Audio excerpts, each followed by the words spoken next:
Chapter 1.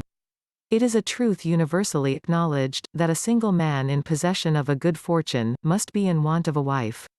However little known the feelings or views of such a man may be on his first entering a neighborhood, this truth is so well fixed in the minds of the surrounding families, that he is considered the rightful property of some one or other of their daughters.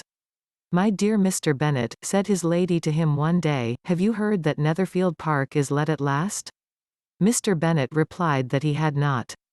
"But it is," returned she, "for Mrs. Long has just been here, and she told me all about it." Mr. Bennet made no answer. "Do you not want to know who has taken it?" cried his wife impatiently. "You want to tell me, and I have no objection to hearing it." This was invitation enough. "Why, my dear, you must know, Mrs. Long says that Netherfield is taken by a young man of large fortune from the north of England, that he came down on Monday in a chaise and four to see the place, and was so much delighted with it, that he agreed with Mr. Morris immediately, that he is to take possession before Michaelmas, and some of his servants are to be in the house by the end of next week."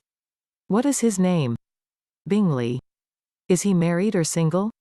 "Oh. Single, my dear, to be sure.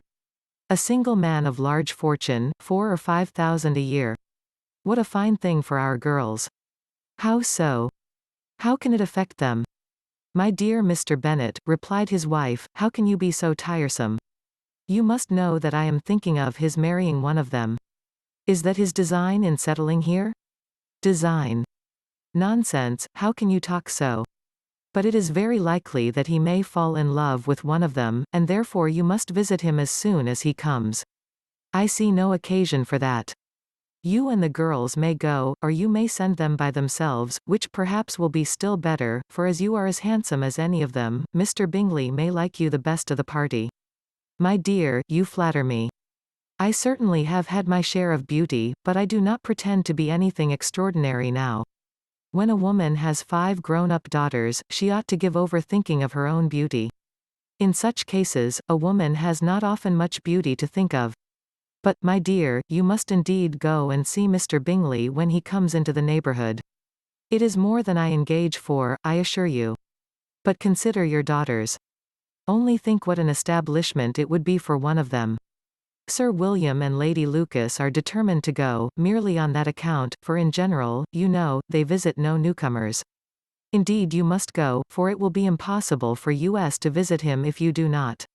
You are over-scrupulous, surely. I dare say Mr. Bingley will be very glad to see you, and I will send a few lines by you to assure him of my hearty consent to his marrying whichever he chooses of the girls, though I must throw in a good word for my little Lizzie. I desire you will do no such thing. Lizzie is not a bit better than the others, and I am sure she is not half so handsome as Jane, nor half so good-humoured as Lydia. But you are always giving her the preference."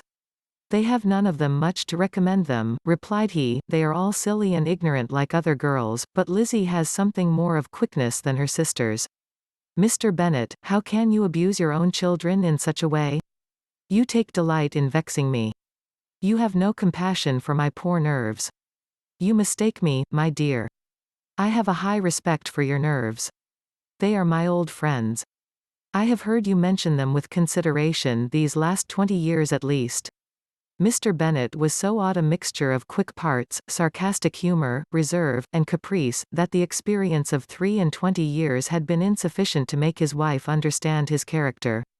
Her mind was less difficult to develop. She was a woman of mean understanding, little information, and uncertain temper. When she was discontented, she fancied herself nervous. The business of her life was to get her daughters married, its solace was visiting and news.